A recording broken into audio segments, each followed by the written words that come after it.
Assalamu alaikum wa rahmatullahi wa barakatuh. Looks like we have some energy here now. I would request all the sisters to come forward and have your seat. The reason why we have this program, I'll tell you in a minute, but before that I would request our Imam to come here and take his seat.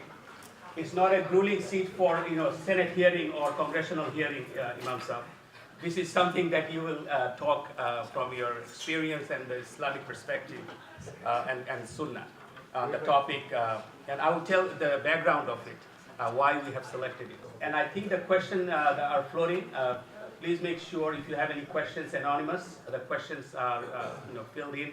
Please give it to us, and then we'll put that in the in that box. So it's anonymous. Feel free to ask any questions you want, because these are the things that we need to discuss in public. But it's the private issues, is the very cordial issues, private issues.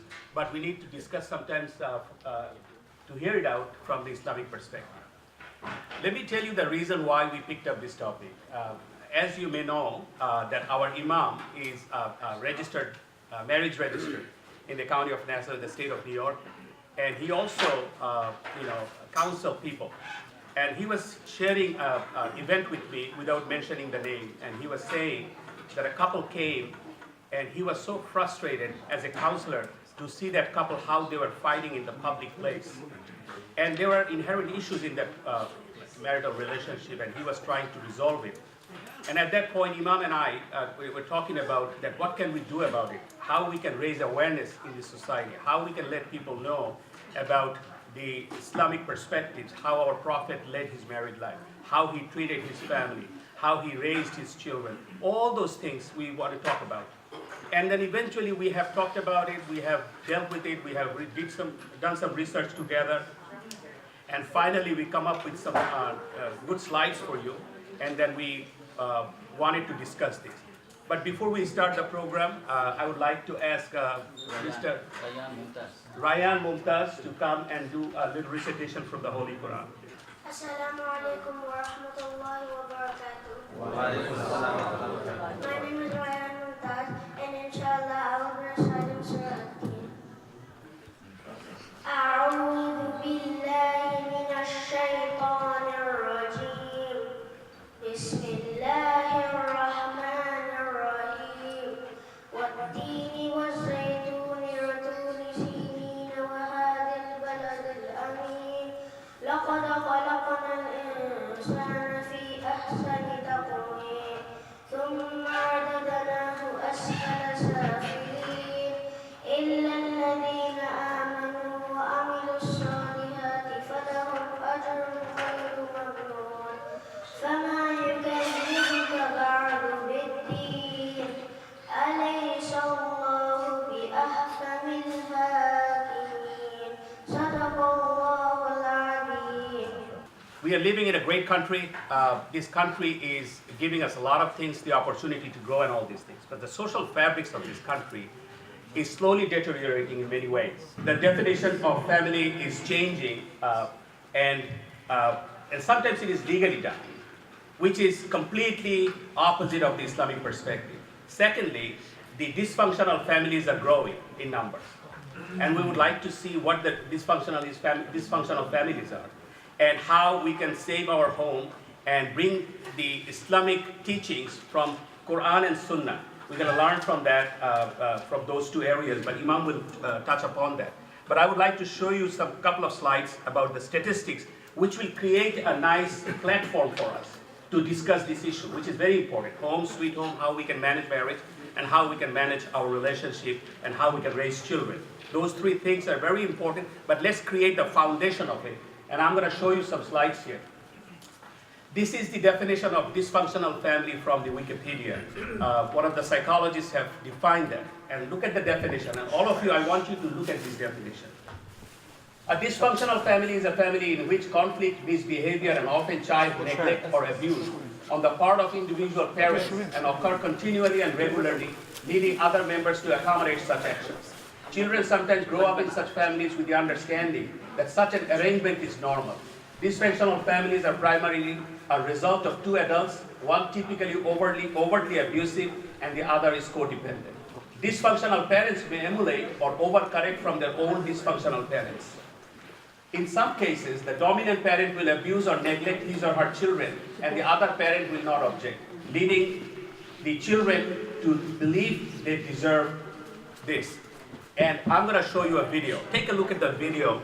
Our Imam for Long Island Muslim Society, we're proud to have him in our community. He is a Quran Hafiz. He is a marriage registrar.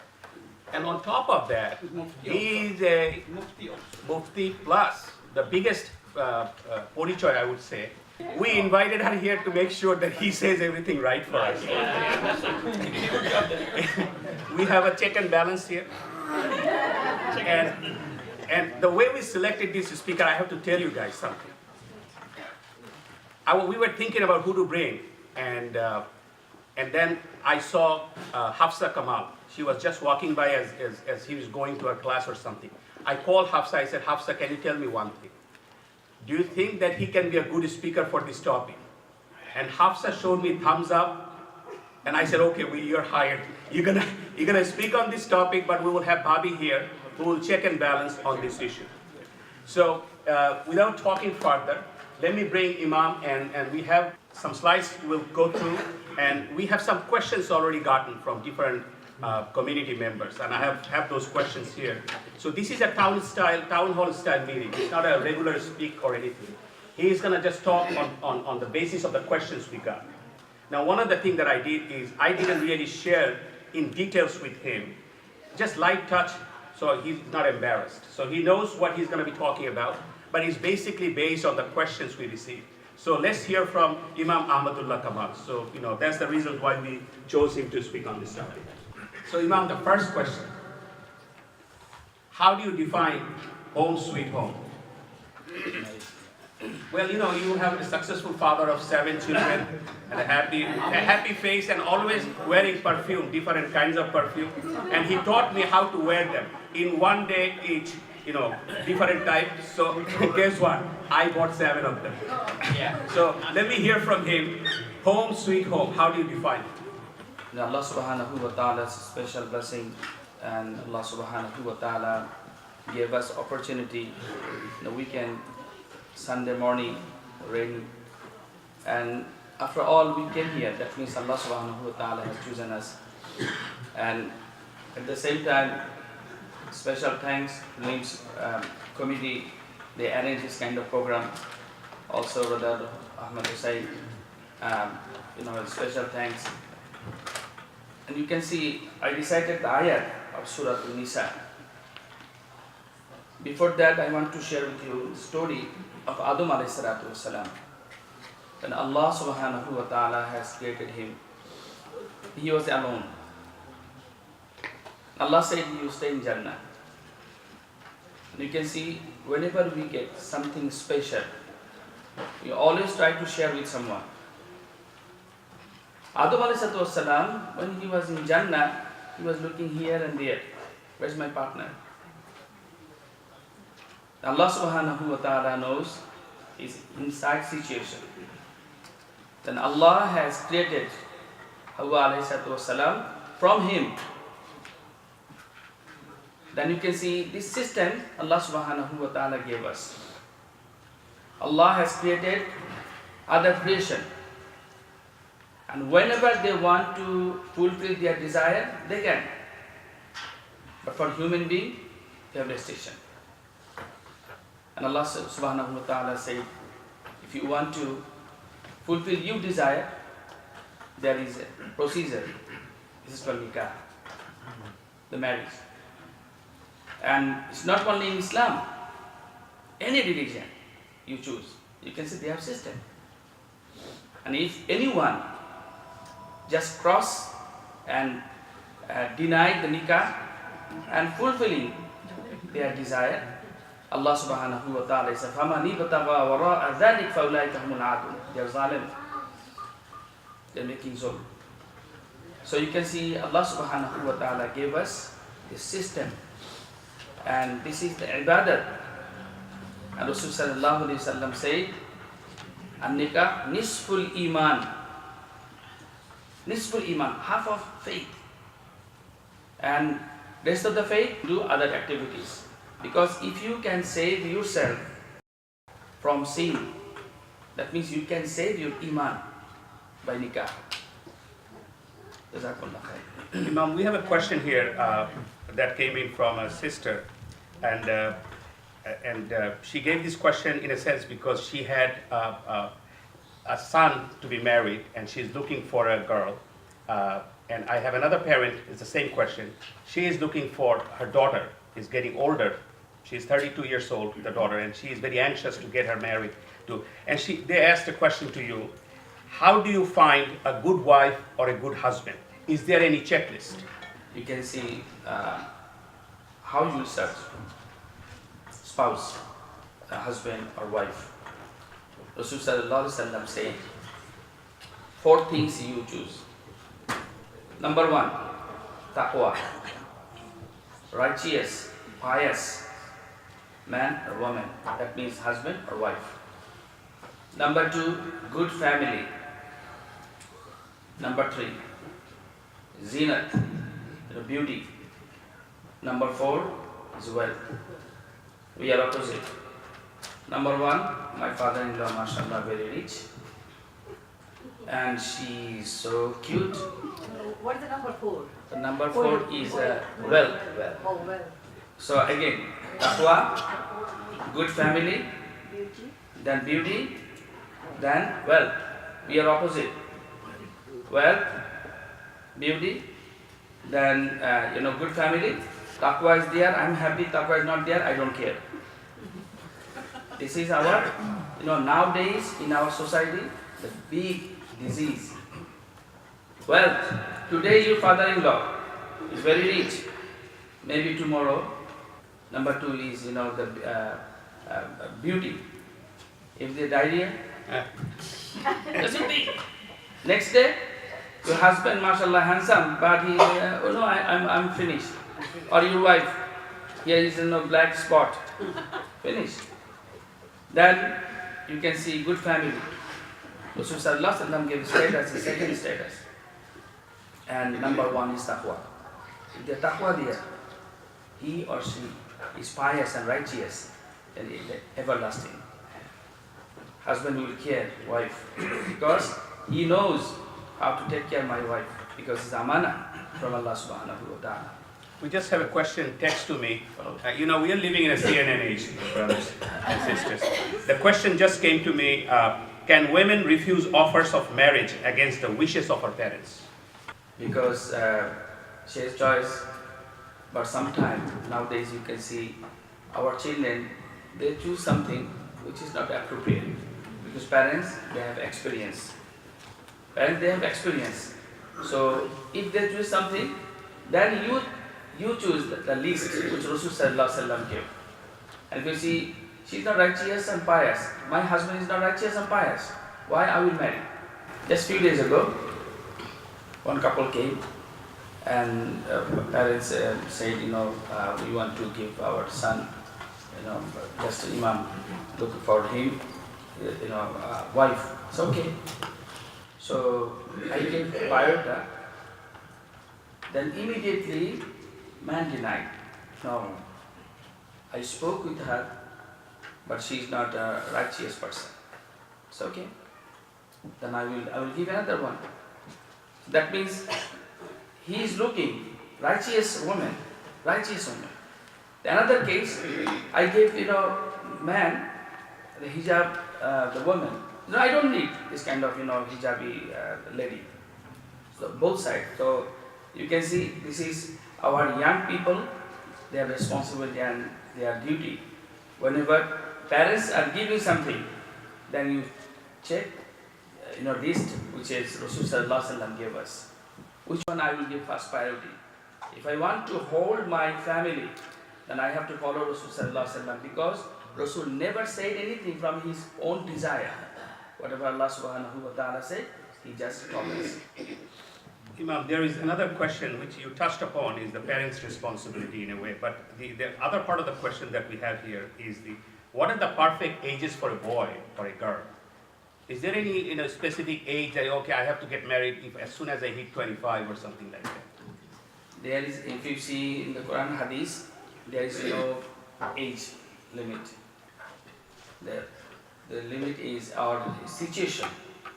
Three situations. One of these, if you see as a parents, then immediately you arrange for them, wife or husband. For example, your son is going to college. Say, Daddy, I want to marry. That means really he always cares, because I have to save my iman. Then this is parents' responsibility, because already he informed you or she informed you. And if you say, no, first you finish your college and this and that, then after that one day he or she will say, no, I don't want to marry. Most of the case, as a counselor, most of the case I'm handling. They deny, no, I don't want, I don't need. Already he or she has girlfriend or boyfriend. So too late. Or if you see good candidate, you got it. Good candidate, immediately you do it. Because Rasulullah said 3 things, don't delay. If salat time, on time you perform your salat. Janaza is ready, you just, the body is. And for your son or daughter, you got best candidate, immediately you perform. You don't like this mind. Imam, we are going to the exciting phase of the topic now. Well, the question is, it's a very blunt question. How do we manage our marriage? But I thought that, before we start talking about this or poking Imam on how he managed his from and his perspective, we will ask good questions, Imam, don't go away. But before that, we would like to do some stress reliever. And I'm going to do an exercise with all of you, and let's do the exercise. Yeah. Manage your marriage. Take a deep breath. Everybody, stand up. Take a deep breath. Yeah. And loosen up a little bit. Loosen up a little bit. They need more. Okay. All right. We are seeing the fight now. Just a little bit of relax, deep breath. This is a topic that we're going to talk. This is a topic, how good or how bad it is. Let's talk it out, and then we will. So deep breath and sit down. Inshallah, we will start talking about how do we manage our marriage. This is a good question, again, came from one of the brothers. So Imam, this is the topic. How to manage. Nikah to ho gaya. Abhi kya hoga? What is next? Nikah ho gaya. Abhi, what is the next step? Step, yes. So Imam will talk about that. And you can see this journey start with sacrifice. You can see, manage your marriage. That's the best one. Yes, Sacrifice. sacrifice. Who start first sacrifice? Who started? Ladies. Ladies. Because when this word she said, qabiltu, I accepted. Then she left everything. She left everything. Mother, father, brothers, sisters, relatives, and her home, society. And she came. The unknown person's hand she hold. After that she came. And what is our situation now? You can see nowadays in our society. Husbands, parents, they think, Alhamdulillah, got good, slave. Good slave. And she will do everything. She will help the father-in-law, mother-in-law, sister-in-law, brother-in-law, and all the relatives. When they will come, she will take care. Last night, I just gave a little bit demo, and all the brothers said, oh, Imam, don't talk about this subject. Don't talk. Because tomorrow it will be big fight. And it's okay, just little bit. I want to share with you.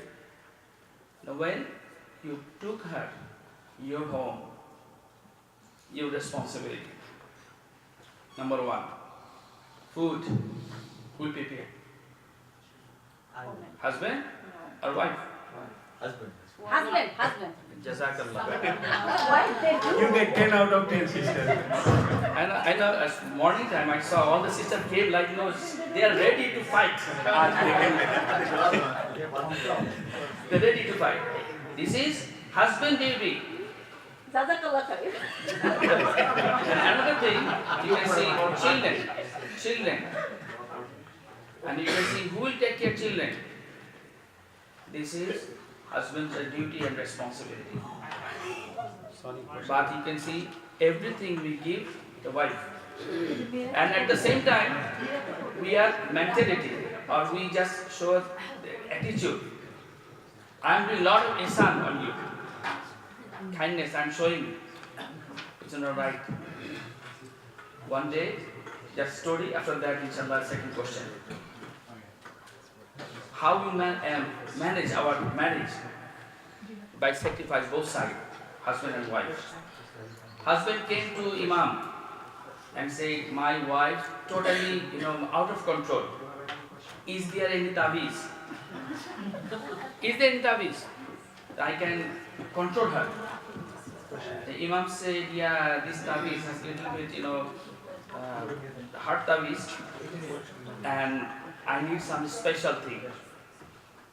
Then this man said, Imam, I love her so much, but I want to at the same time I want to control her. Whatever you say, I will bring it. Then Imam said, I need lion backside, some hair. After that, I will make for you very strong tabiz. Then you can control your wife. Then after that, this man was thinking, Subhanallah, where I'll get lion. Finally, he decided, yes, zoo. And he purchased 1 year ticket. Every day, morning, he goes there until evening. Because here is a lot of, guard, so you cannot reach a lion. But our back home, the cage, you can touch lion. So this man, every day, goes there. And after that, first day try to touch, then lion make noise. Wow. So every day he is going morning until evening, morning and evening. Sometimes he gives food, even though it's raining, summer, winter. So lion also recognizes that this guy every day he comes. So he's not, he will not give a hard time. So one day, lion was laid down and he got chance. Then immediately he took some hair and ran away. He came to Imam. Imam, I got it. Imam asked, what do you want? 1 year ago, you say you need, a lion hair from its backside. I got it. Imam said, yes, how you got it? Then he said, 1 year ago, I purchased a ticket. Day and night, I tried. Finally, I got it. The Imam said, same way you control the wife. This is the tabiz. How you take with lion? Same way you do with your wife. Then definitely she will become soft and nice. So we can arrange both sides sacrifice. But most of the time you can see husband, no sacrifice mentality, or wives. If you want, because we adults, we can survive. Always look at our children. If you look at children, without parents, they cannot survive. So for this reason, we both sides, we need sacrifice, share and care. We have a lot of questions, Imam, so just stay tight.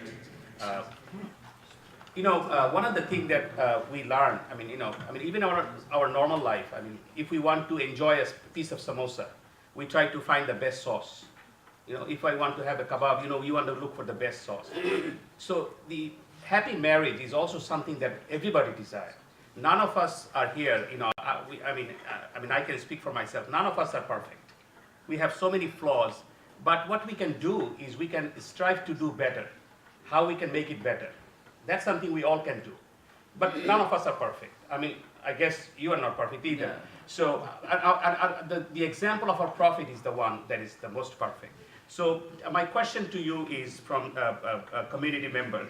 What are the secrets of happy marriage? If you want to share your own one, we will try listen also. What are the secrets of happy marriage? You can see, always care your wife. At the same time, wife will care husband. This is the secret. Another thing is, whenever you come from outside, bring something for your wife. Bring something. Here is candy, flower, something. Even though it's a small thing, you bring. I saw, the Shafi Bhai. I know Shafi Bhai. Or Shafi Bhai. And whenever I see, Dunkin' Donut, the two coffees walking. What happened? This is for me, this is for my sweetheart. Oh, mashallah. Okay. This is like an example. This is the secret thing. Rasulullah sallallahu alaihi wasallam every day after Salatul Asr, walking all the wives. How are you? How's your day? Okay. So you can see this is like Rasul sallallahu alaihi wasallam example for us, and you can see trust. This is one of these. We can trust our wife at the same time. Wife will trust the husband. The next question is, can you give us some examples, events from Prophet's life on how he treated his wives? Just now I mentioned the Rasul sallallahu alaihi wasallam. You can see all the Ahadith book. There is chapter Rasul sallallahu alaihi wasallam's wives. Not only one wife, 9 wives. No one complained that he was rude, rough, and tough. No one said. And you can see Khadija al-Kubra radiyallahu anha. Whenever Rasul sallallahu alaihi wasallam, even though she was not there, Rasul sallallahu alaihi wasallam said something about Khadija. All the wives used to feel jealous. And Rasul sallallahu alaihi wasallam, always with Aisha radiyallahu ta'ala anha, fun. At the same time, whenever Rasul sallallahu alaihi wasallam used to go outside, he used to choose which wife will go with me, the lottery. All the wives' name, which one is there, then let's go with me. We don't have lottery, so we just... Because we have one wife. Right, Okay. We have a short video, what Imam said about the Prophet's, how he treated his wife. We're going to see that video in a quick minute.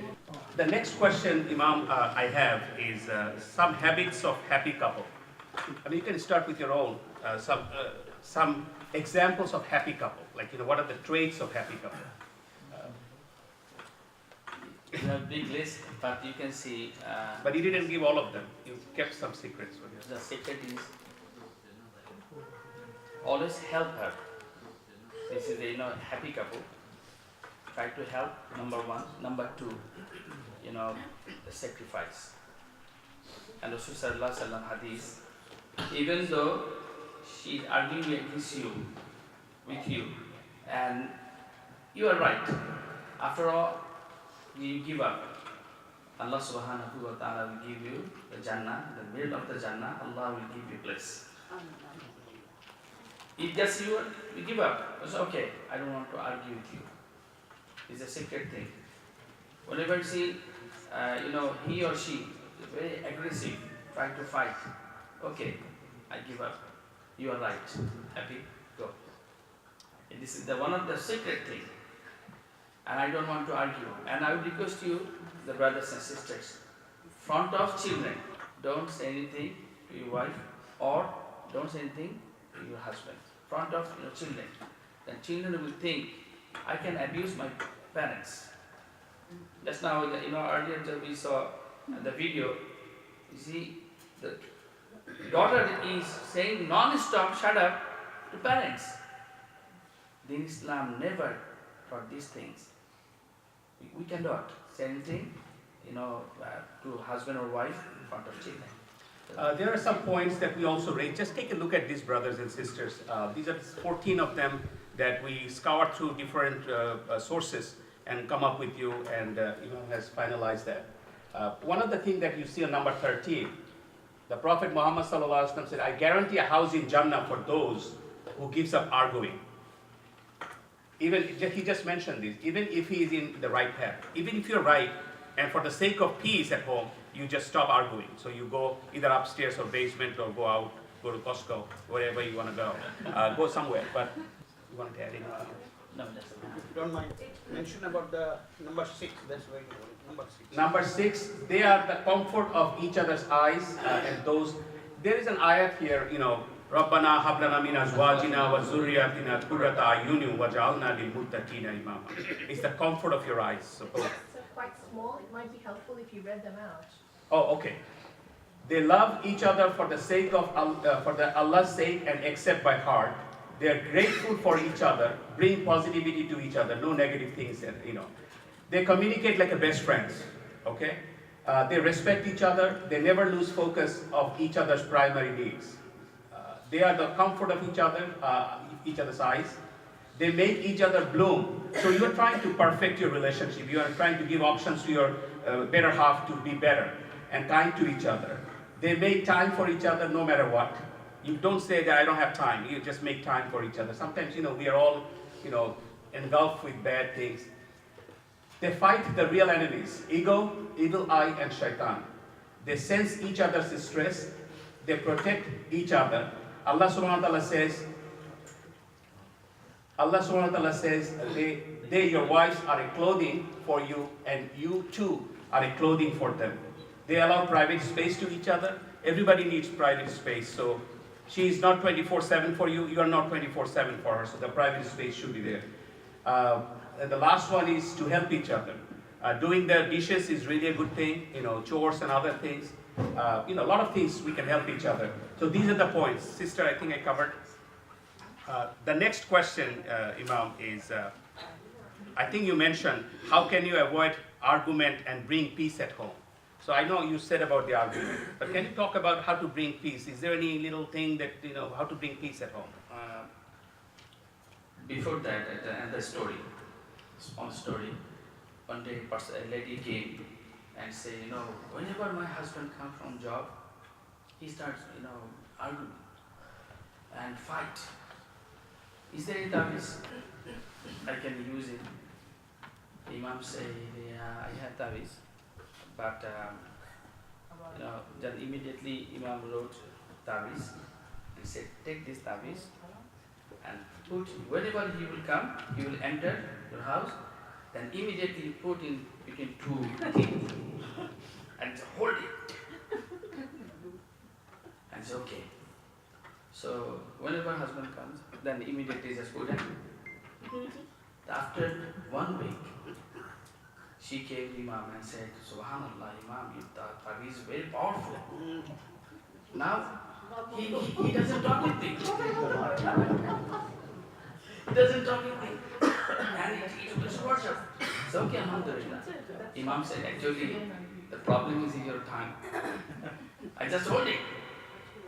So, peace and tranquility will come. If you see the ayat, Surah Rum and Suratul Araf, Allah subhanahu wa ta'ala said, Allah created your spouse from you.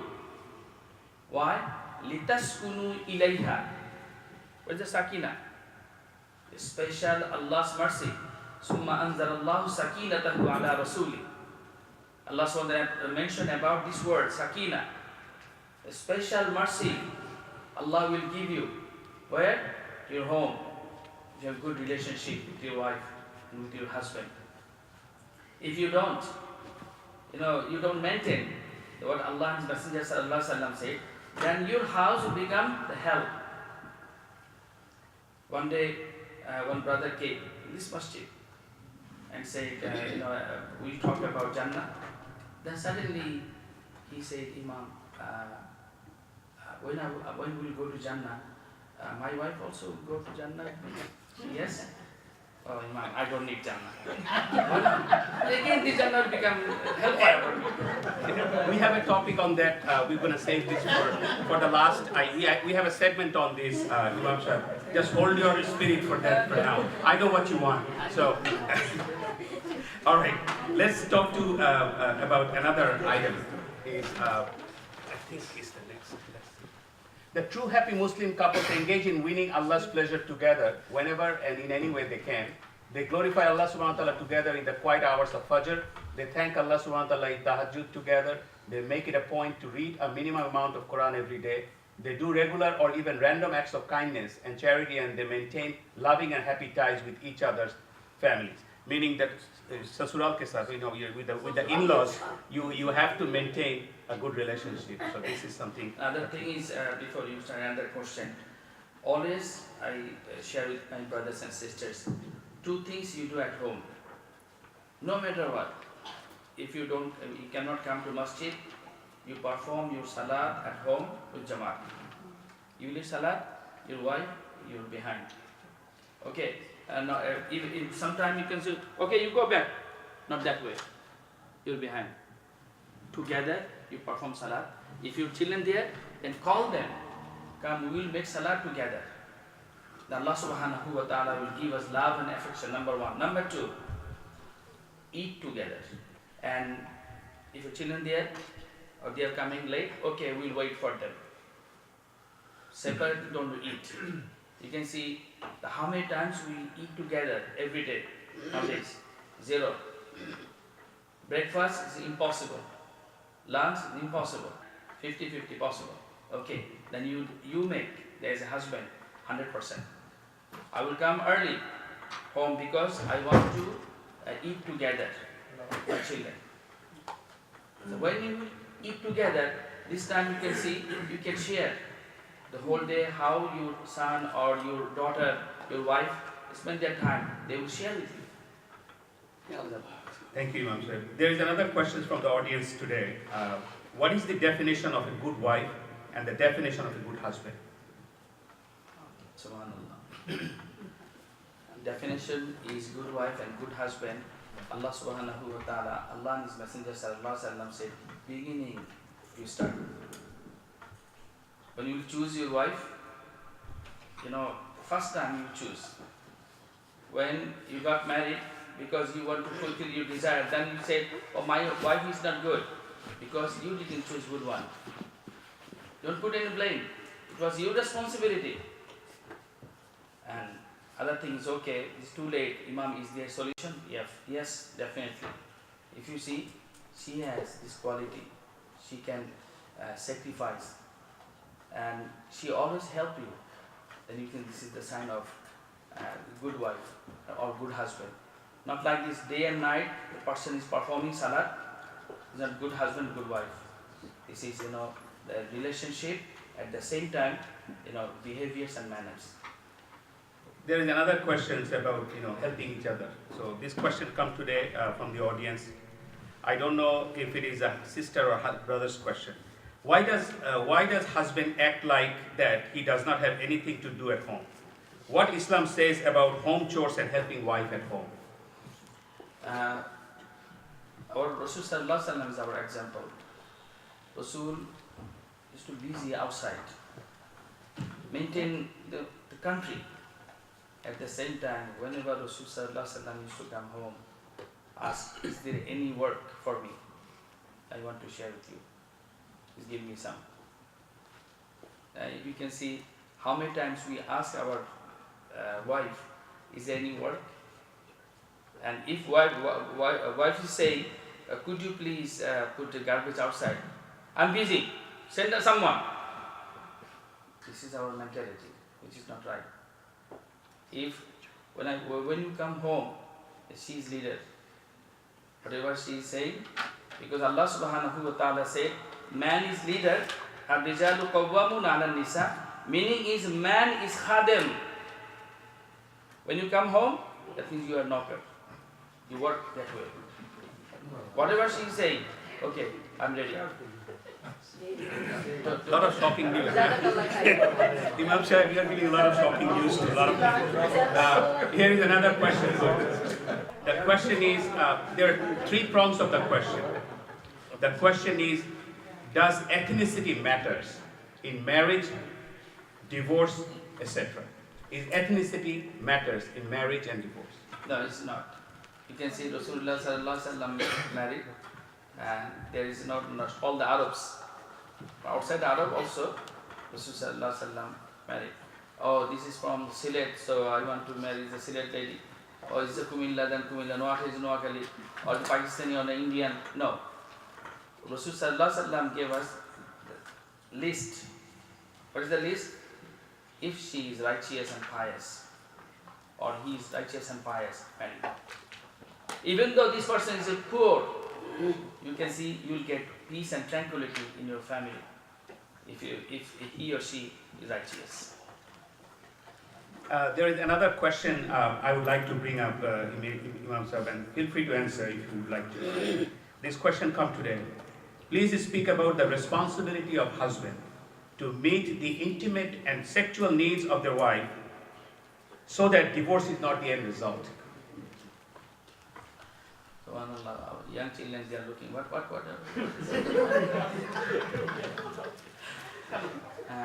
Sometimes nikah, shadi, marriage is wajib. Sometimes sunnah muakkada. Sometimes sunnah, sometimes is haram. Marriage is haram. The person is a poor guy. He has no ability to maintain his wife at the same time physically. For this person, marriage is haram. In our relatives, one husband has no ability to fulfill her rights, and she is suffering. No one is talking about this subject. I told my wife, take divorce, khula, and arrange another the person.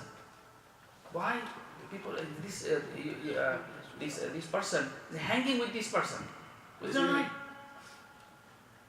And Allah subhanahu wa ta'ala hates divorce, but it's halal. Allah hates divorce, but halal.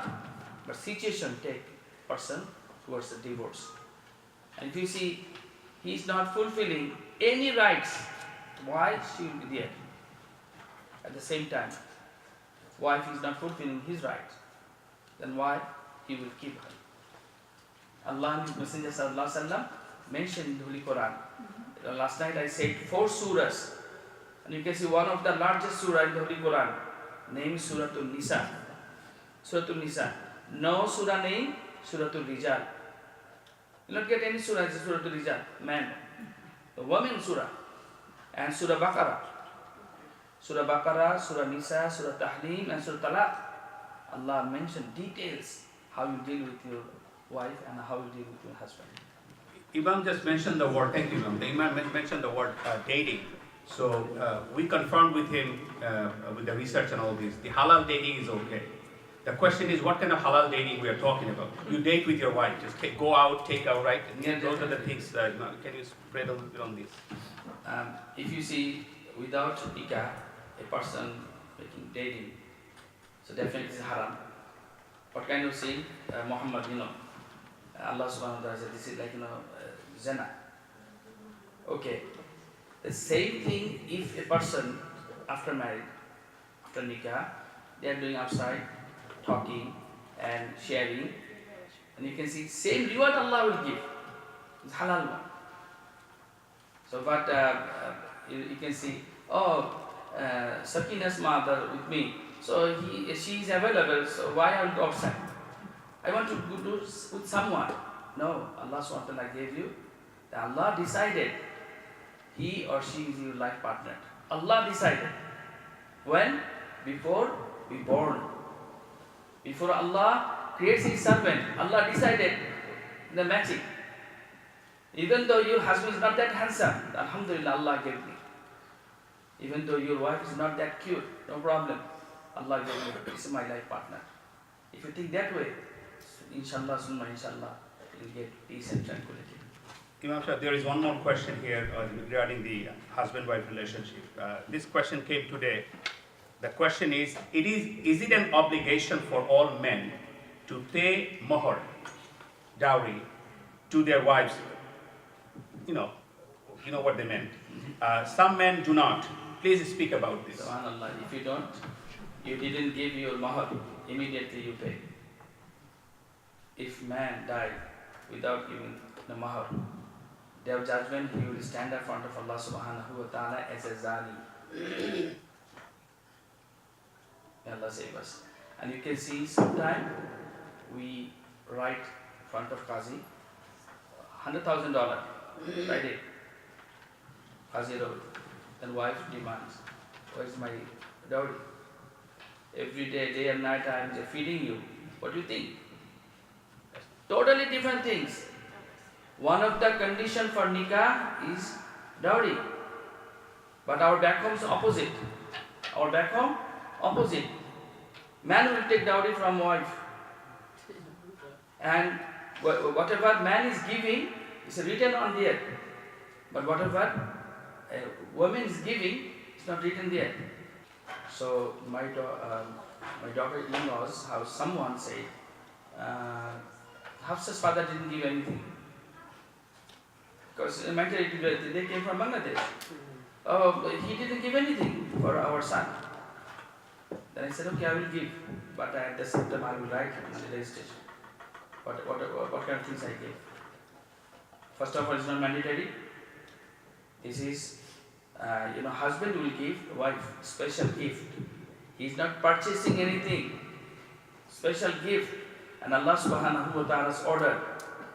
You cannot touch your wife before you give mahar. Imam sir, one other thing I just wanted to bring that question, and many of you from Bangladesh, our culture, something you know. I don't know about the Pakistan and other countries, but in Bangladesh, the Murubbis always tell the young folks before they go to the Bashar court, they ask your wife to forgive you. So that, no, this is not enough. this is a very important point, guys. It is a very important point.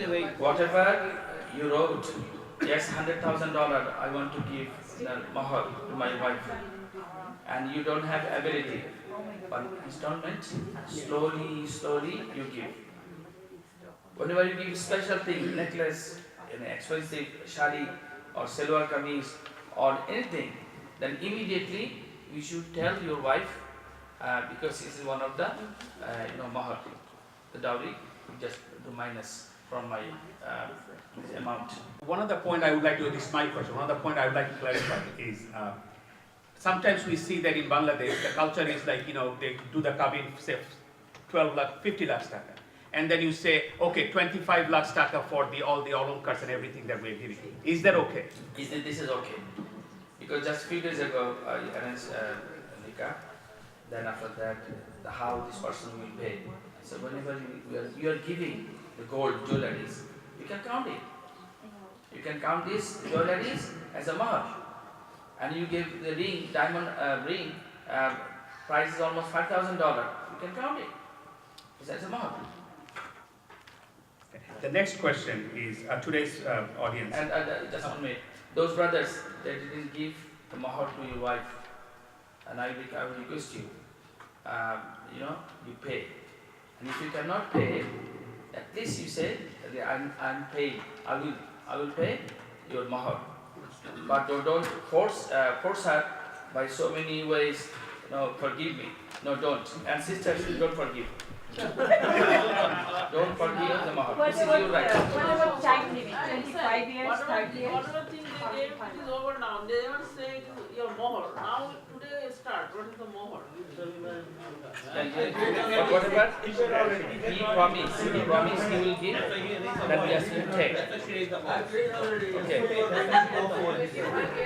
Imam sir, we are running out of time. I have two more questions. Okay, brothers and sisters. Right. There is another question. This is about ethnicity. The question is, it came from today's audience.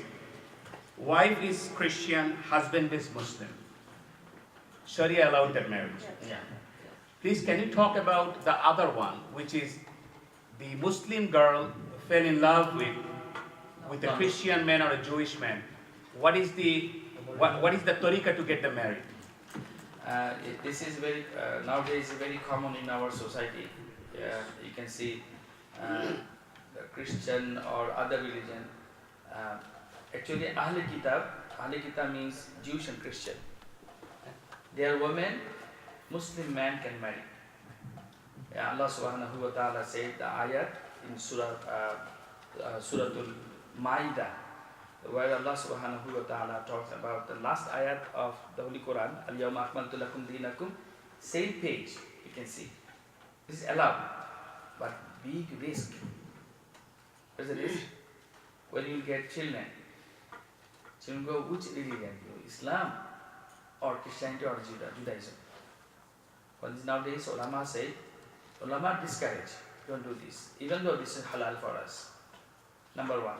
Number two, you can see our sisters, they can marry Ahli Kitab man. No, it's not allowed.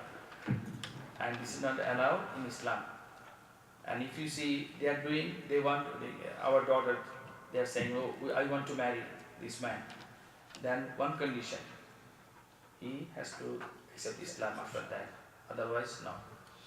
And sometimes, we force the imam. He will accept Islam. He will doesn't, conduct this marriage. All the imams, alhamdulillah, the New York or other state, they deny on the spot. One day I went to one place for the marriage. After that, I asked the father, he accepted Islam. But no, imam, just arrange it. No. But I think he will. Okay. I spoke with this gentleman, said, before marriage, you have to change your religion.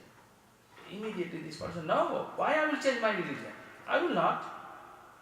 Otherwise, you cannot marry. This lady. So, okay, I will not. Just he left. He left from the spot. So, this is mandatory for our sisters. If they want to marry Ahl Kitab, then Ahl Kitab have to change. Take Shahada after that. Otherwise, it's not allowed in Islam. Imam Sahib, there is another question. I think it looks like this from sisters it came in. She's trying to pray with her husband, but here's the question. If you know your husband's recitation is not Sahih, means perfect, do you still have to pray behind your husband? Imam Sahib, we have to help her. And brother, get into the Islamic class with Imam immediately, whoever is that person. It's a good question. The first day, you perform salat behind your husband, and you saw his recitation is an extremely poor recitation. Then you said, okay, take these two surahs and you recite in front of me. Then he recited, but it's not okay. It's not mandatory for you to perform salat behind your husband. And you should send your husband whatever Brother Hussain said to hear, and inshallah will carry. Register with Imam immediately. Now after all, even though Zohar Asr is cheating. Zohar Asr, quietly he is performing. That means, what surah he is reciting is cheating. Another question, I think it's not relevant to Sweet Home, but I think the question came from one of the audience. Is circumcision for boy is compulsory in Islam? Boys? Yeah. You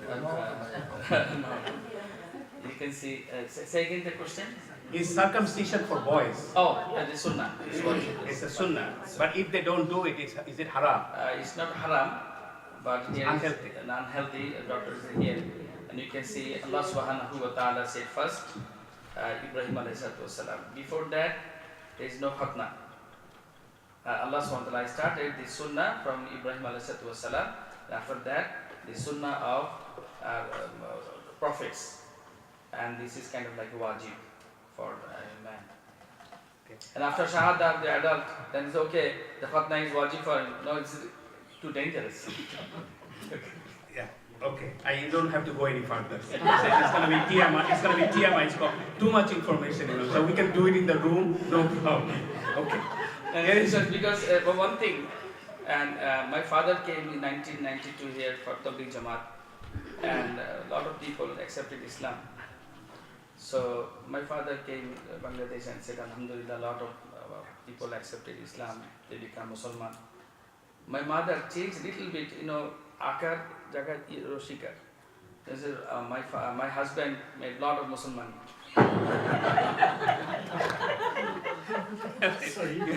Let's move on to the next question. I wanted to run from. All right, here is the question. This came from one of our children. This came from one of our children. I can see that from the question name. We always hear that mother is the most important person in our life, and we have lots of responsibilities to her. My question is this the same responsibility I would have to my mother-in-law? He's not, guess the kid is not married yet, but he want to know, do I have the same responsibility towards my mother? Allah subhanahu wa ta'ala gave us responsibility, parents. And nowadays we are opposite.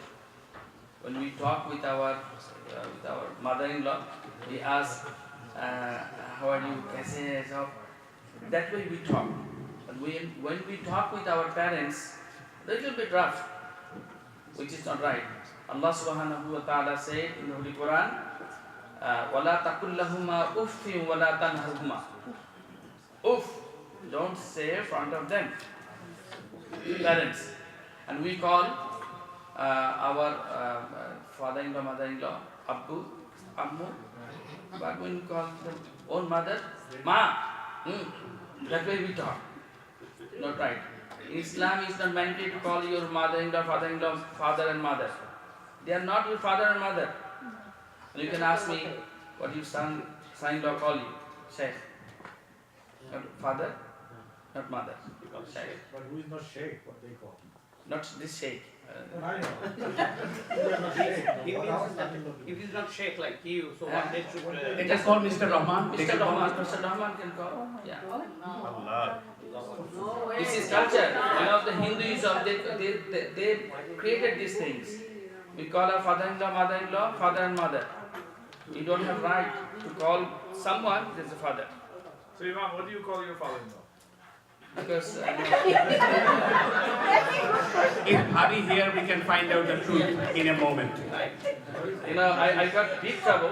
One day my father took my phone. My father took my phone and he was searching the number from A. First came Abba. Then my father asked, who is this Abba? I said, my father-in-law. Oh, he came first.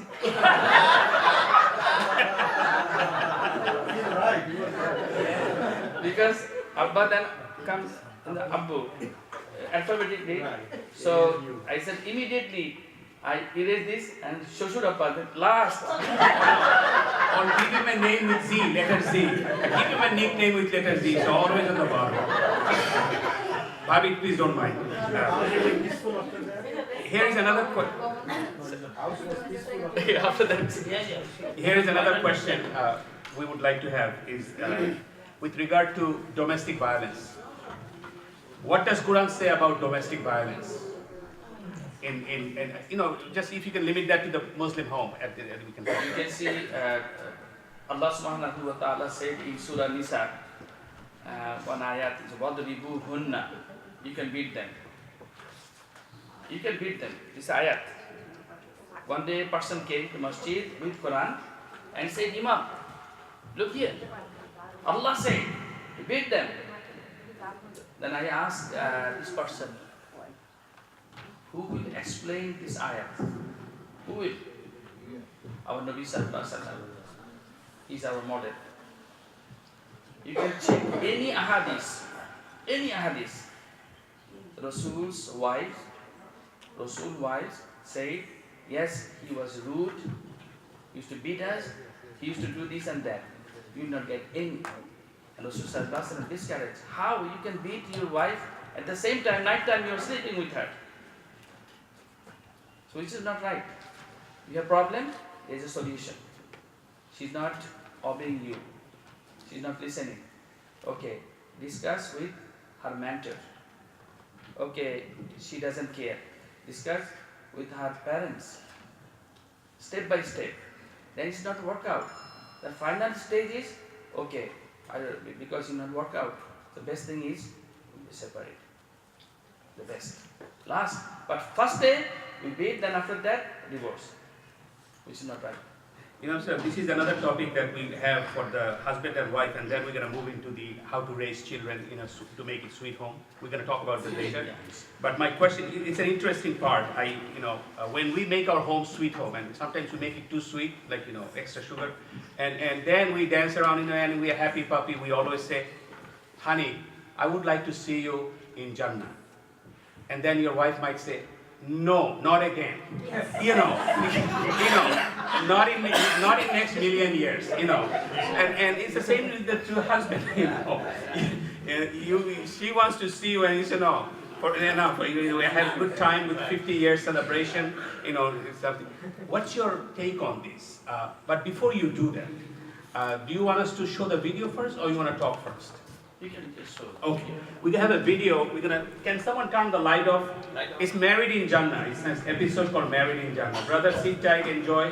And people will ask, where is my, the companion? We used to perform salat together. Then Allah subhanahu wa ta'ala will inform this person because he was sinner, so he went Jahannam. Then the Jannati person will become upset. Then Allah subhanahu wa ta'ala will not upset anyone in Jannah. Allah will say, okay, your power now, you can go and get them to Jannah. Same thing the wife. Even though here wife and husband, the big trouble. But when husband or wife will go to Jannah, then you can see they will ask, no, I want my wife, I want my husband. Allah subhanahu wa ta'ala will grant it. And other thing is, wife is saying again, Roti for Baap again in Jannah. Roti for Baap again in Jannah. So it's not like that. Allah subhanahu wa ta'ala says in the Quran in Surah Al-Ghafir, وَلَكُمْ فِيهَا مَا تَشْتَهِي أَنفُسُكُمْ وَلَكُمْ فِيهَا مَا تَدَّعُونَ. Allah will fulfill each and every person all kind of desire, and Allah subhanahu wa ta'ala may promise Allah will fulfill. Imam sir, I have a couple of other questions. Here is one question that we have. It's related to children. I'm going back there again. Should any parent insist married children to stay with them out of love, out of affection? What is your take on? Actually, this is depend on condition. If son is not, he has no ability to maintain two family separately, then this is wife's sacrifice. Wife should think, my husband doesn't have that much ability to maintain two, so we'll stay together. But husband has a mashallah ability to maintain two family, then this is, I think, and ulama say, it's separate and separate family, husband family, and this is parents family. In Arab, if you see the Middle East, before marriage they arrange for son a house. After that, he will marry. So our back home mentality, actually it came from Hinduism. Son will marry, and after that she will work everything. Earlier I mentioned these things, which is not right. And for her, the wife, it's not necessary to take care of the in-laws. This is son's responsibility. Son will take care of his parents, not daughter-in-law. And even if she is doing something, that means she is doing the ihsan, kindness. Thank you, Imam sir. There is another question here, and I think this came again from a distant community member. When she found out, she sent us that question. What should be the role of a husband when there is a dispute between his wife and his own mother? This is very common. And our last year in the madrasa, last year, our teacher, the Mufti Mansur Haq, he said, you'll be always in the middle. After when you get your wife, the mother will complain against your wife. You will go bed, then the wife will complain against your mother. what you will do? Don't leak whatever they say. Mother's statement, don't say to wife. Wife's statement, don't say to mother. You digest. Then after that we say, teacher, what will you do now?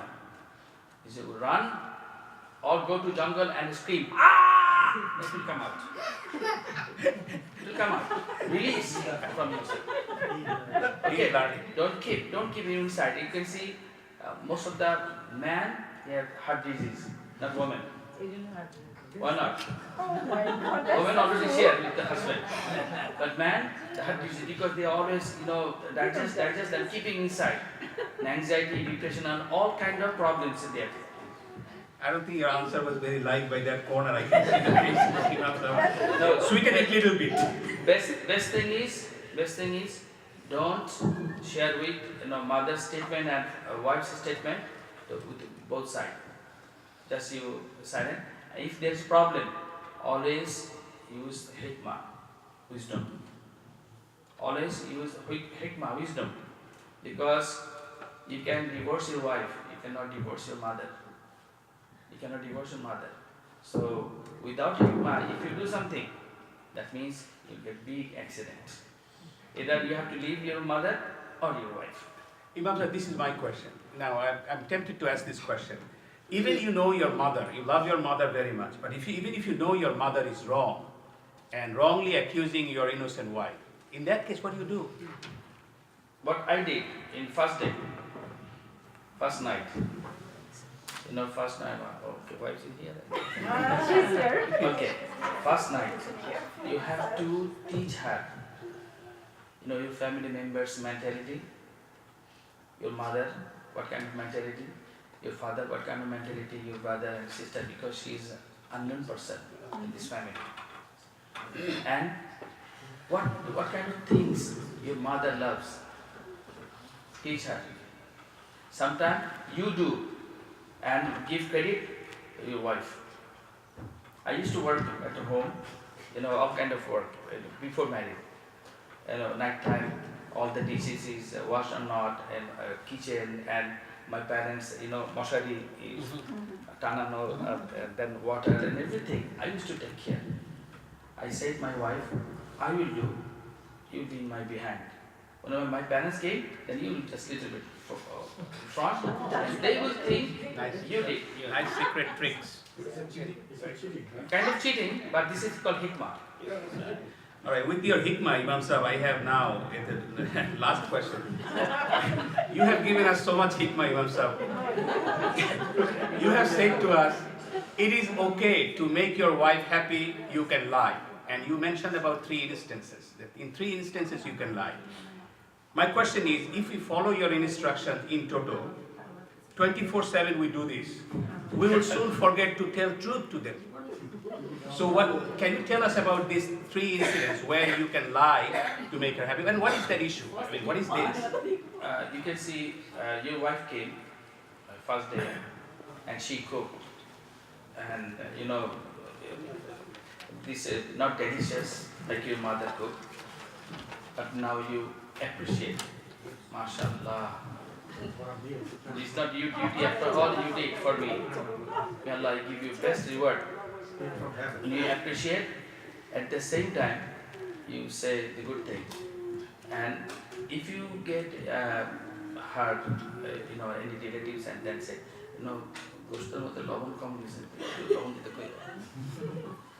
okay, another way.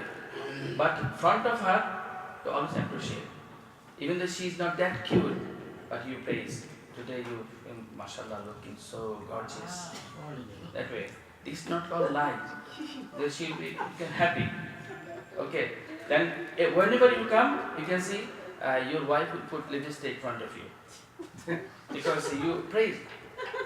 So this is not called lie, this is called hikmah, and this is allowed in Islam. And if you see 2 persons, your mother and your wife, there is a problem, dispute. This time you can lie. Always you say against my mother always praise you and say you are so nice daughter-in-law. That way.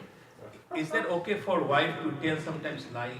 If the husband is not, maybe is not in good shape, need to go to gym, you know, and the wife can tell lies, saying, No, no. hey, you look, Hikmah, there is you look hikmah. hikmah, what is the hikmah? Hikmah is husband needs gym because too much of weak belly. And this time, wife would say directly, you fix your belly. This is like that because Allah subhanahu wa ta'ala said man, not woman. Woman will like man. How about, And- I'm sorry, how about man's side? You said that the man is a big belly, wife can say that go Go to gym. How about the wife side? Is the wife is a big belly? If you say wife is big belly, then because they are sensitive. Hadith mentioned wife is sensitive, women they are sensitive. So about their health, other subject if you talk, that means you are breaking. Okay, so which is not right. You can say, okay, I will go to gym, let's go with me. Then she will understand what you're talking about. Sometimes you can see wife's mouth, the bad smell coming, or body. What you do? You brush your teeth at the same time you can say the sunnah, and doctor also said the sunnah, before you go to bed you brush your teeth and use perfume. And you can give the perfume and utter. That means it's a hikmah. And it is not allowed this kind of lie. Husband is doing dating or with some other lady and say, Alhamdulillah, I came from job. Oh, this is pure lie. This is pure lie. This is not allowed in Islam. We have 12:37. We have time for some questions, Imam. Before we open the audience for questions, I would like to start here with Brother Lutful Haq Chaudhry. He wanted to make some comments and points regarding the ideal husband and wife. He has these questions. Maybe I was saying that the role model just arrived. So let's hear from him, and Imam can comment on this. Assalamu alaikum wa rahmatullahi wa barakatuh. Alhamdulillahi Rabbil Alameen. Wassalatu wassalamu ala Rasulihil Kareem. My dear respected brothers and sisters, Alhamdulillah, indeed it's a great pleasure and a blessing for all of us. Sitting in the house of Allah for the last more than an hour, we were sitting in the best place of the earth, and we had Alhamdulillah, we had a great breakfast and two speakers, our Imam enlightened us, Alhamdulillah, and our moderator, super, his performance is always good, and we both of them the reward and also for us about the reward for sitting here. And I like to share, you have heard said in a very clear way all the points to take home and to implement it. Janan nam Islam, manan nam hoche Islam. To know one thing and to practice it, to implement it, the main thing. So with that one is about the ideal husband and wife is communication. Sometimes this is the work of Shaitan. He is the one who deviates us from our right path. So they are the one. They make us angry. They make us argument. So double A. Try to avoid this double A argument. And if you can control that will be. So for proper understanding between husband and wife, there should be healthy dialogue all the time. Is one. Another one is I would say manners and etiquettes in terms of love and respect for each other. So the husband has some kind of respect. The wife deserves some kind of respect. So love and respect is very essential. And another point is the forgiveness, forget and forgiveness. Allah subhanahu wa ta'ala, He loves to forgive. So it should be our part. If someone makes mistake, if she makes mistake or I make mistake, we should forget and forgive. That's a very important thing. So let us, me also practice on these things. Give the tawfiq. Thank you. Thank you. I have one more topic for Imam Sahib. The 14 tips for raising great children. Because you can't make a sweet home if you don't take care of your children. So he wants to shed light on this. Again, 18 points that we come up with, and he wanted to spend some time on it to explain. Imam Sahib. Start by teaching them the importance of worshipping only Allah. This is something, sending them to LIMS would be a good, we have a good school here, as you know. Sending them to LIMS and learning from the school. treat them kindly, teach them examples of Muslim heroes. You know, we have so many Muslim heroes around the world and in history and civilization. If we can teach them about them. Let children sit with adults.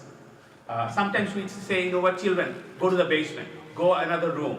We never keep them in our invitations when we have dawat in home and all this. We always segregate children. This is something that I also learned, that we have to bring them in the whole majlis. The next point is go out as a family, praise your children, do not humiliate them in front of public, encourage sports and outside activities. Our Prophet used to do that, sallallahu alaihi wasallam. Encourage sports such as swimming, running, horse riding, and other things. Number 10, give them some responsibility. You know, have faith in their abilities to perform a task. Don't say that, oh no, you cannot do it. Let them do it. You know, sometimes they will make mistakes, but they will eventually learn it. Don't spoil them. Raise them in a frugal manner. Don't just give it to whatever they want. Maintain modesty with them. Don't spoil them, as I said. Pray with them. Eat together, as Imam said, it was a very important thing. Emphasizing halal living. Communicate openly and honestly. Listen to them with attention and see their opinion about matters of importance for family. So you want to buy a new car, you wanted to move out to a new house, you wanted to do something, you wanted to make a decision. Talk to them. They are important, piece of the puzzle here to make sweet home. Listen to them with attention. Don't get into any argument with your spouse, as Imam said, and very clearly he said, don't get into any argument with your spouse in front of the children. Sometimes, there is a difference in opinion. You do it in a closed door. And spend time, quality time with your spouse and children. Imam, so if you want to summarize this to end this, and then we have the questions. Before talk about children and other things, just I want to say for sisters, if you want to go to Jannah directly, 5 things you do. Number 1, salat on time. If you have ability to give zakat, give zakat. Month of Ramadan, you fast. Then 2 things for your husband. Number 1, obey your husband. Number 2, take care his wealth. Then this person will go to Jannah directly. And Day of Judgment, Allah subhanahu wa ta'ala will give Jannah to a woman. Allah will ask the husband will say, yes, I'm very happy with my wife. That she will go to Jannah directly. And Allah will ask our certificate from wives. Big problem. Our certificate? NOC, no objections. Yes. Allah will ask from wives. Are you happy with your husband? No, Allah, whole life, he made me miserable and I'm finished. So give them double punishment. No. Okay. Allah will take certificate from your wife. So if we consider ourselves as the believer, then our best character will be behaviors, at the same time perfect behavior with our family members, that means wives. And you can see the children. And one day Umar ibn Khattab radiyallahu ta'ala anhu, he was in the masjid, the Nawawi, old person came, and he was a Khalifa, and said, Ya Amir al-Mu'mineen, my son is not fulfilling my rights. The Umar ibn Khattab radiyallahu ta'ala anhu was so angry. He said, okay, call your son. Son came. He said, your father complained against you because you are not fulfilling his rights.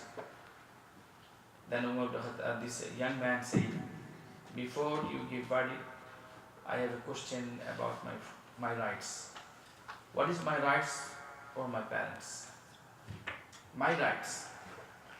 Then Umar ibn Khattab radiyallahu ta'ala anhu said, before you come this world, your father will choose good mother for you. Number 1. Number 2, when you will born, then your father will choose good name. And when you grow up, then your father will give you education. Then son, young man, he said, Ya Amir al-Mu'minin, you can ask my father which one he fulfilled. He chose for me mother, my mother is a slave. And he has chosen for me a name, my name is a vampire. The Arabic word habl. And he didn't give me any education. Amir al-Mu'minin Umar ibn Khattab radiyallahu ta'ala anhu said, get out from this place. because you didn't fulfill your son's rights. Now you demand, you don't have any portion. So you can see from beginning how we teach our children. Rasulullah taught us from beginning. How you start? When newborn, what we do? Give azan. Why azan? You start with Allah's name. Allahu Akbar, right here. Left iqamah. From beginning, teach. Even though she cannot talk, he cannot talk. Always you teach manner and akhlaq. Then after that you will get benefit. You didn't teach anything. One day in this office room, my daughter was 2 years old. She came to masjid with hijab. One of the brothers said, Imam, this is too early. I say it's not too early. It's perfect time.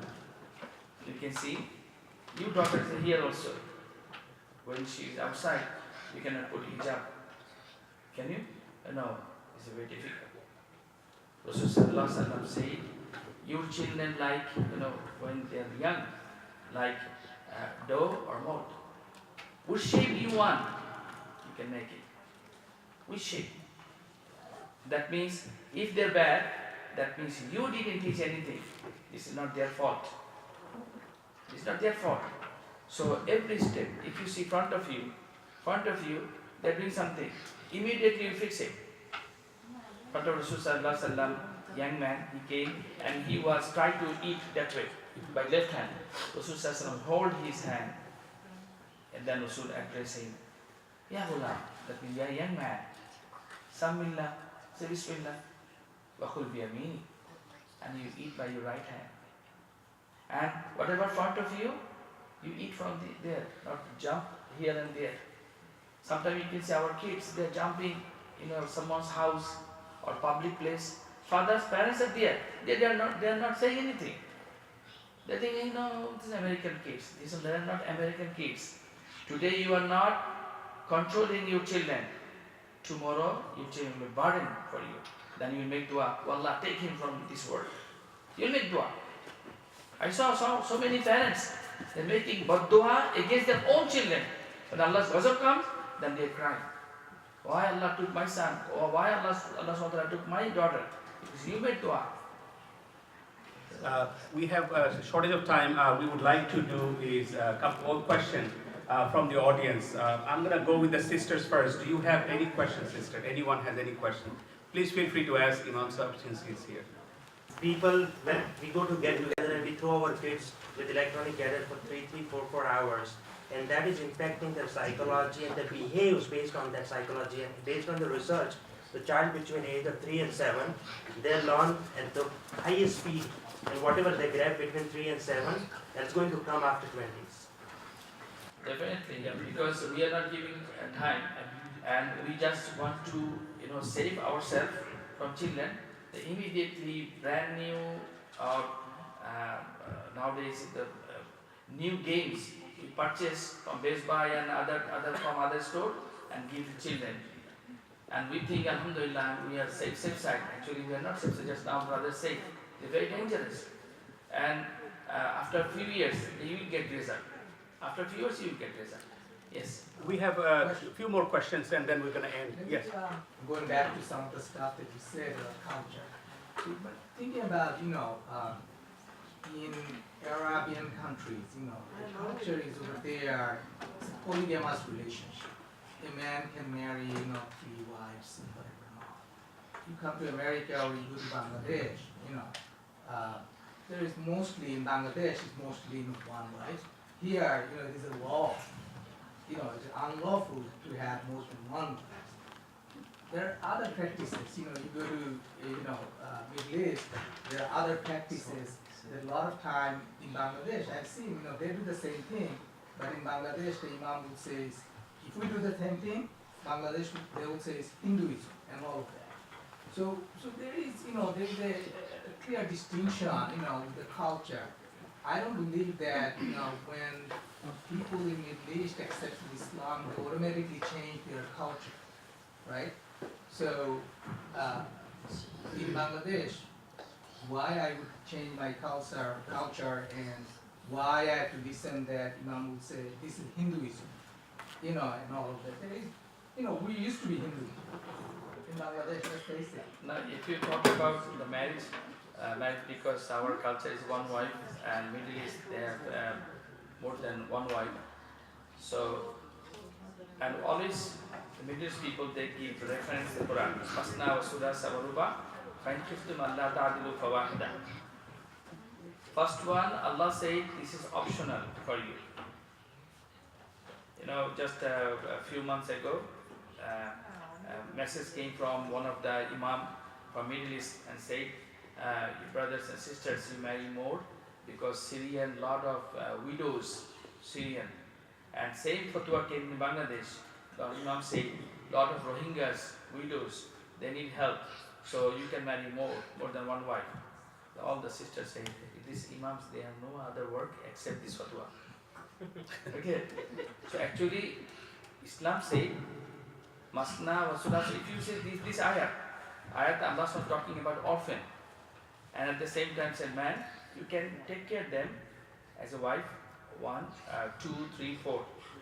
At the same time, Allah said, "Fine, khiftum Allah ta'dilu fawahida." This is mandatory. You cannot, put the justice among them. Then one is enough for you. One is enough for you. So this is most of the time people are saying Masna wa Sulasa wa Ruba. Second ayat, no one mentioned, which is not right. That is more stricter. We have the time running out, and we have to get this place ready for. There's a question here. Yes. As an American-born child, as kids born in America, how can we reconcile the differences between our upbringing and our parents' upbringing? The question is the way they were brought up here, because they were born here, they went to high school, everything is here. So they brought in one culture, which is the American pop culture. But your parents were brought up in Bangladesh, How do they reconcile, or Pakistan or India, whatever? How do they reconcile the difference in cultural areas? Just a few days ago, one brother came and said, I want to take my son to Bangladesh and he will marry there. I said, this is Zul, the oppression. Most of the time they spend here and they don't have any idea about Bangladeshi culture. And when you take this person there and you're forcing marry from Bangladeshi lady, and she doesn't know also the culture is not matching. And after that, the problems, who created problems? You, not your son. And if you see their culture, one thing, this is also mandatory for us to learn. What kind of things they want, what kind of things they don't want. Because our Bangladeshi bhat or Pakistani roti, they don't like pizza and this kind of food. And Bangladeshi people, they don't like this. So food, culture, sometimes is not matching. So this is our, as a parents, Jazakallah this is for question. Parents, they are mandatory things. Just see, and after that you implement. Don't force them. Don't force them. From here, the lady take their Bangladesh, and even though this man is very handsome and for all, he cannot match it. He can match it. Thank you, Imam Sir. We are almost in the end of the program. We don't really have much time now. I would request Brother Mujib to say a few words and close this session. Please welcome Brother Mujib.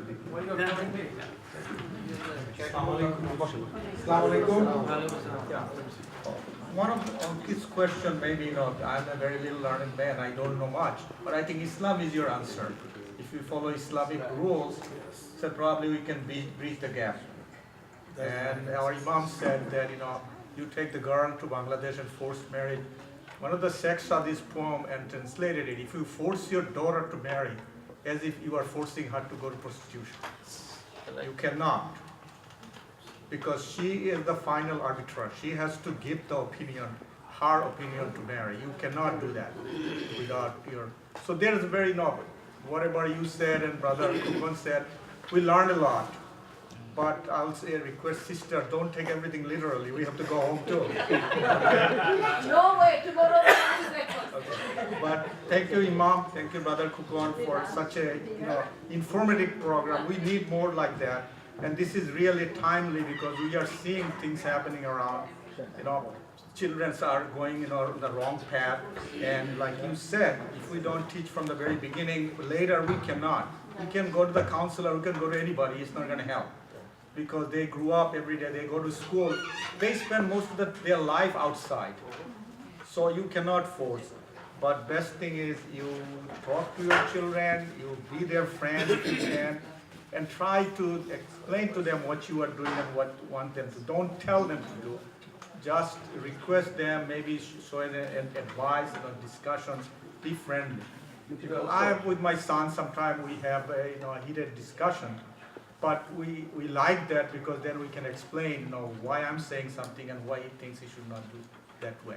And we always come to the end what we are starting with. So thank you again. Thank you ITV for coming in and recording our program. And many thanks to our Musallis and our brothers and sisters coming here. And I haven't seen anybody left. This is amazing. Usually by this time, half of the people are gone. But we are getting more people. So thank you again and have a nice day. Assalamu alaikum. Just before dua, just one thing I want to share with you. Last night I was talking with Brother Naushad. This country, our children, they are very honest. The American children, they are very honest. They don't like people who lie. Our mentality, the back home mentality, someone called or someone came, then we teach our children, say father is not at home. The son will say, what? I don't know, say this thing is not here. Why you say? But back home, our culture, if father is saying, say father is not at home, then son will say, father left home since 3 days, so he is not at home, so you can come after 2 days. He will add another thing. Just a few months ago, one brother said that his son got accident. The father taught him, talk with the insurance company, and it's not your fault. This person hit there that way. Son said, you are teaching me a lie? I did not say these things. I will pay. I want to borrow money from you, but I cannot lie. Good. That's good. So here our children, mashallah, honest, and even though they are doing so many bad things, but about what they see, our Desi people, they are double standard, they don't like these things. One more thing before dua. Brother Kukon just reminded me, and I'm requesting all of you, because we will be doing monthly program, and we don't always come up with maybe good program. So if you suggest us that what kind of program you want to see in the future, then we can arrange it. Because you see, your mosque, and we all are together, so we need to do something beneficial to all of us, inshallah. Assalamu alaikum again. Inshallah, next month we have program and the date and subject, inshallah, we'll say, but inshallah, we will choose this one, the Aqidah, the faith in Islam, because people, they have a lot of kind of Aqidah, and Aqidah is mandatory, Shahada. So our concept is wrong concept sometime. So inshallah the speaker will come and he will talk about this Aqidah. The time and date, inshallah, will inform. Program, brother, you may have received an email from us about the program is called the Rohingya experience of Brother Malik Mujahid. He went to Bangladesh and saw Rohingya situation, and he is going to come here.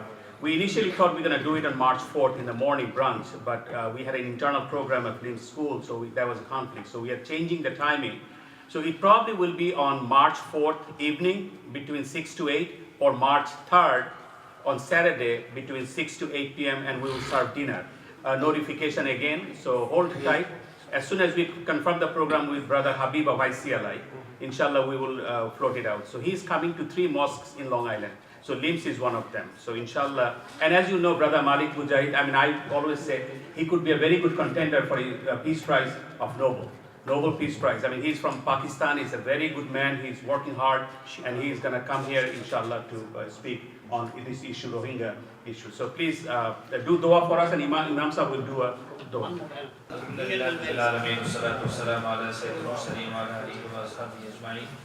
ربنا تقبل منا إنك أنت السميع العليم وتب علينا إنك أنت التواب الرحيم ربنا آتنا في الدنيا حسنة وفي الآخرة حسنة وقنا عذاب النار آمين. ربنا هب لنا من أزواجنا وذرياتنا قرة أعين واجعلنا للمتقين إماما ربنا هب لنا من أزواجنا وذرياتنا قرة أعين واجعلنا للمتقين إماما اللهم رب ارحمهما كما ربياني صغيرا اللهم رب ارحمهما كما ربياني صغيرا سبحان ربك رب العزة عما يصفون وسلام على المرسلين والحمد لله رب العالمين. ITV, Call of Peace, Save Humanity.